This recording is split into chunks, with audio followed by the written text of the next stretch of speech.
Bueno, primero que todo, un saludo muy especial y caluroso para el señor rector, para el señor rector Fray Luis Alberto Orozco, para los honorables frailes que nos visitan el día de hoy, Fray Ferdinando, Carlos Espinosa, Oliver, el señor decano, Fray Ciro Huecha, al doctor Enrique Tobo, un especial saludo, al defensor del pueblo, al profesor Kim Patiño, al señor director del Centro de Investigaciones del Departamento de Derecho, pues por haberme invitado, pero sobre todo un saludo muy especial a ustedes, señores y señoritas y señoras estudiantes, quienes han permanecido en este auditorio. Pues eso es lo que evidencia aquí en el día de hoy, pues es su interés por este tema a tratar, que es pues los derechos humanos, ¿no? Es para mí un honor, como les digo, estar aquí platicando con ustedes, los que se quedaron, porque, como les digo, muestra mucho su interés por este tema, que es lo que muchas veces hacemos en Colombia, ¿no? Vemos una realidad que nos han, los anteriores expositores nos han mostrado a través de algunas cifras, algunas experiencias, y aún así, como que somos insensibles, ¿cierto? Como que no sentimos que sea un tema de nosotros, como que vemos lo que pasa en las noticias, como que escuchamos la realidad de nuestro país y parece que fuera una película de ciencia ficción que no nos toca porque vivimos aquí en Tunja y en Boyacá, donde al parecer es un departamento de paz, ¿cierto? Bueno, en esa medida pues estoy muy contento de estar aquí para aportar con este trabajo que yo hice. Mi proyecto de investigación de maestría con el cual me gradué fue un estudio sobre el modelo económico y su impacto en el desarrollo y los derechos humanos. En el día de hoy tengo entendido que hay muchos de ustedes, estudiantes, semilleros de investigación, profesores, directores de investigación, que están coordinando proyectos en este tema. Por eso, para mí fue muy importante venir aquí a compartirles mi experiencia de investigación como economista, ya que los derechos humanos no tienen solo que ver, ¿cierto?, con el área de derecho, no tienen que ver solo con los abogados, sino, como bien lo decían los anteriores expositores, tiene que ver incluso con los padres de familia, con los estudiantes, con las parejas, tiene que ver con todas las disciplinas y es un trabajo, como decimos, es interdisciplinar, ¿cierto? Es intercultural y es un trabajo que se construye entre todos. Bueno, este trabajo que yo realicé lo dividí en 4 componentes. Primero que todo, pues los derechos humanos no aparecen así porque sí, ¿cierto? No aparecen de la nada. Incluso el origen no ha sido la Revolución Francesa ni lo que pasó en Virginia, ¿cierto? Sino hemos visto luchadores de derechos humanos desde la misma historia bíblica, ¿cierto? Desde Moisés veíamos el derecho a la libertad para salir de la esclavitud, ¿cierto? Desde Cristo veíamos el derecho a la igualdad, ¿cierto? Y hemos visto desde toda la historia de los seres humanos que los derechos son aquellas luchas, ¿cierto?, que ha llevado la humanidad, personas, grupos colectivos, para que se reconozcan algo que sentimos que es nuestro, ¿cierto?, que nos es arrebatado, ya sea por un sistema, por una doctrina, por un modelo. En ese sentido, entonces, me parece clave que sus investigaciones, ¿cierto?, antes que nada, revisen el componente histórico, primero que todo, ¿cierto?, los antecedentes, ¿cierto?, de estos temas. Entonces, en esa medida yo lo que observé, como les decía, mi tesis es sobre el impacto del modelo económico, ¿cierto?, cómo la economía tiene que ver con los derechos hoy en Colombia. Entonces, empecé a estudiar cómo habían unos antecedentes de la implantación, ¿cierto?, de un modelo económico que nos rige hoy en día a nosotros, a los colombianos, ¿cierto? Unos antecedentes que desde dónde se originan, desde la década de los 70 y los 80, cuando está en crisis el sistema socialista, ¿cierto?, y entra el auge del sistema capitalista alimentado por corrientes liberales y neoliberales, ¿cierto? Eso es a finales de los 70 y los 80. En los países de América Latina, estas políticas se expanden por medio de dictaduras militares como la que vimos en Argentina, en Chile, las más que conocimos. Más adelante, bueno, a Colombia, a finales del gobierno de Virgilio Barco, en los 90 se empiezan a hacer las primeras reformas estructurales, ¿cierto?, para cambiar de un modelo a otro nuevo modelo capitalista, donde el mercado, ¿cierto?, es quien va a asignar los recursos y quien va a garantizar el desarrollo y el crecimiento, pero ya no es el crecimiento normal de un país, sino el crecimiento económico.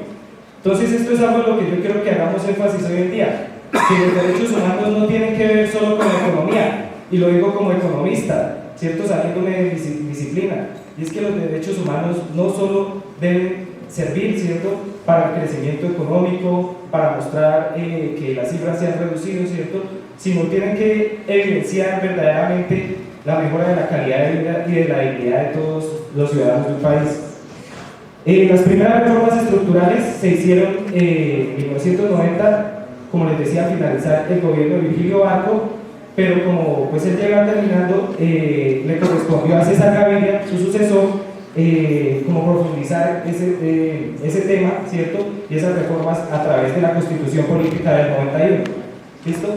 Entonces, con la Constitución Política del 91, ¿qué encontramos?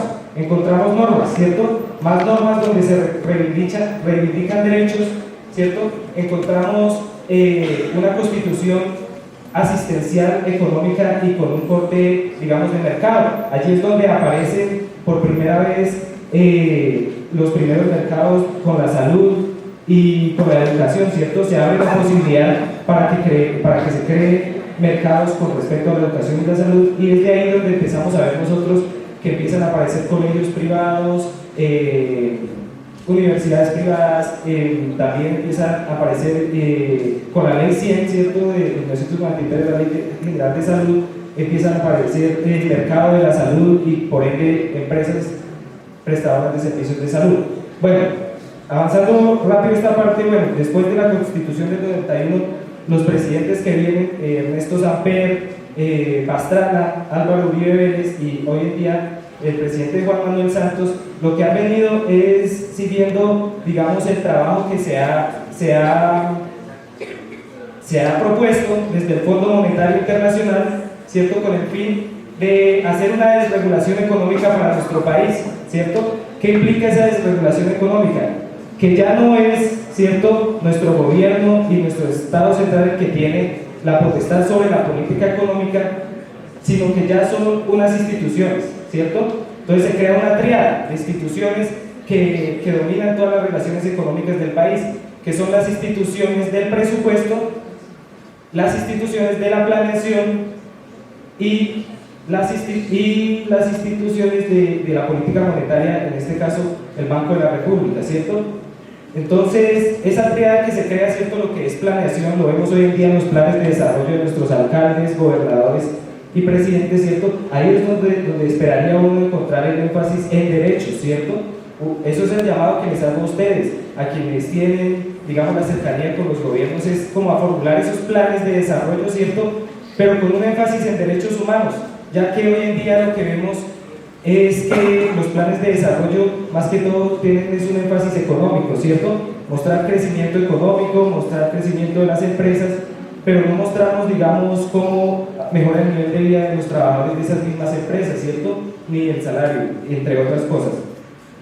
Primer capítulo. Segundo capítulo, hablo sobre el desarrollo humano y los derechos económicos, sociales y culturales en Boyacá, que es sobre el tema que habló el doctor Enrique Tobo. Solo voy a complementar algunas cifras porque él ya dijo buena parte de lo que yo traía, pero con respecto al derecho a la salud y a la seguridad social es que recordemos también como la historia.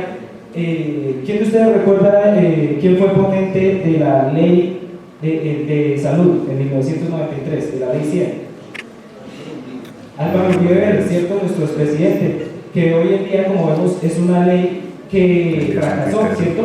El derecho a la salud en Boyacá, porque el tema que nos corresponde escuchar hoy es en Boyacá, ¿cierto?, nos muestra unas cifras de que en esos dos regímenes que existen, régimen contributivo y régimen subsidiado, ¿cierto?, la mayor parte de la población que está inscrita en el SISBEN hace parte del régimen subsidiado.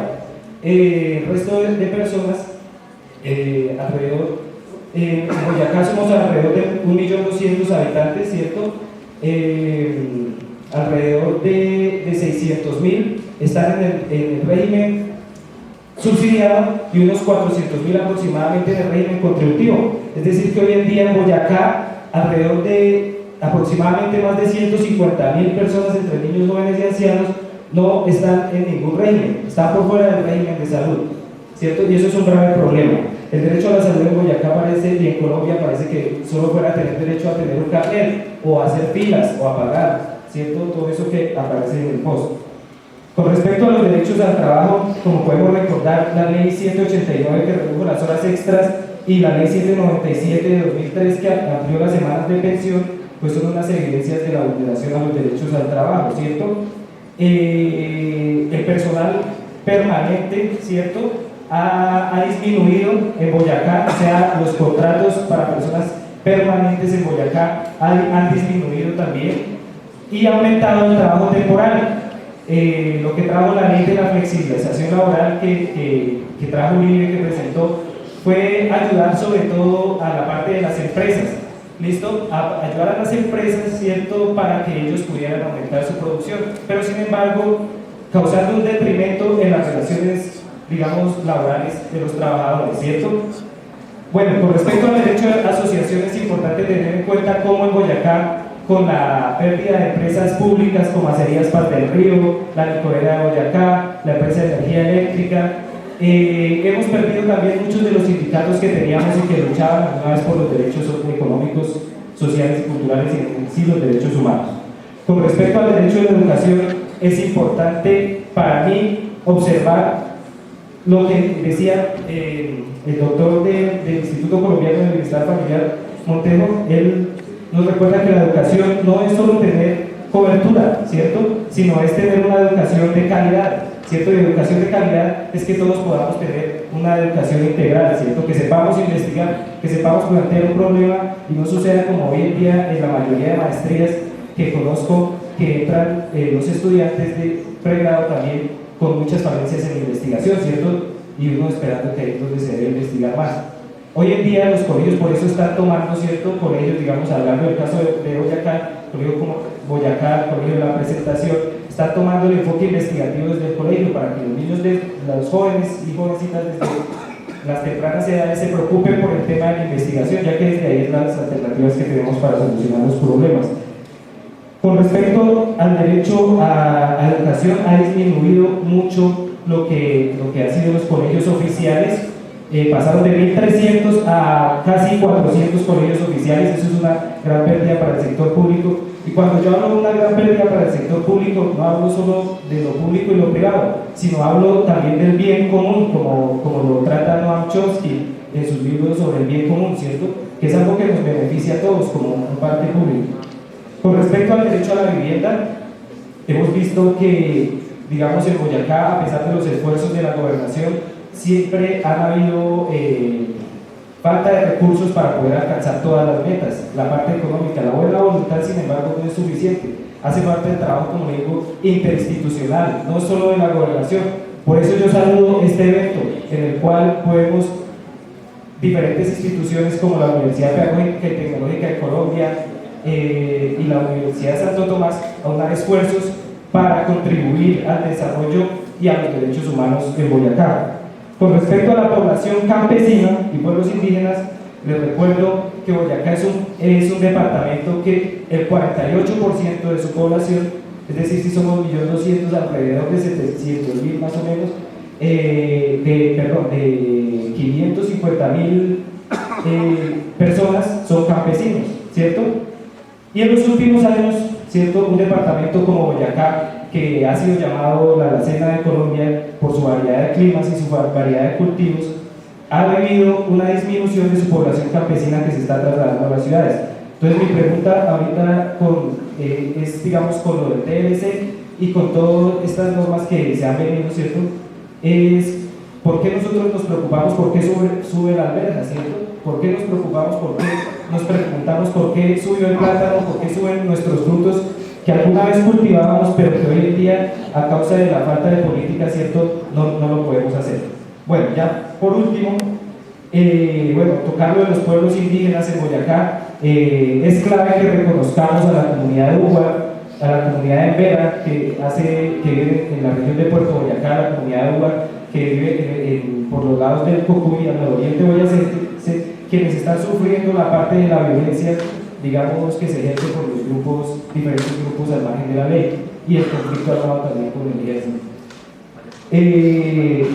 La población en situación de desplazamiento forzado, solo unos datos para darles, es que en Boyacá, de las 23.400 hectáreas aproximadamente que tiene nuestro departamento, se ha denunciado por Winston González, un investigador también de la universidad, que hay por lo menos 1.500 hectáreas que han sido despojadas de sus dueños en Boyacá. Eso es un problema grandísimo. Hace 10 años hubo una masacre nomás saliendo de Sogamoso, que se estaba recordando hace pocos días, donde murieron personas inocentes ajenas a este conflicto, la masacre de las... ¿cómo se llama? ¿Alguien recuerda ese dato? Es un nombre... Las Cruces. El páramo que queda subiendo el lago de Tona. Las Cruces. Listo. Bueno, por último, entonces, ya para terminar, lo que les quiero dejar a ustedes es la inquietud, ¿cierto?, de que trabajemos sobre todo en la parte de esa triada que creó el sistema neoliberal para desarrollar nuestra vida económica y social, ¿cierto? O sea, si tenemos las instituciones de la planeación, ¿cierto?, del presupuesto, ¿cierto?, solo queda para nosotros darnos cuenta y de manera crítica asumir el tema de los derechos humanos, observando cómo en el presupuesto del departamento, ¿cierto?, los sectores, ¿cierto?, primordiales para la inversión de los gobiernos han sido, a pesar de que hayan sido salud y educación, cabe preguntarnos, hacer una crítica por qué la educación y la salud hoy en día en Boyacá tienen serios problemas de calidad y de cobertura, ¿cierto?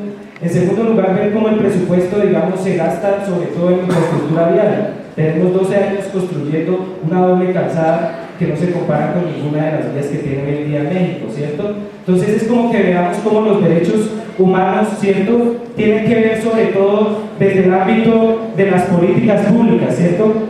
Si nosotros pensamos en los derechos humanos solo como la forma de defender a las personas cuando se violó un derecho, en realidad créanme que no estamos haciendo mucho, simplemente estamos reduciendo las cifras.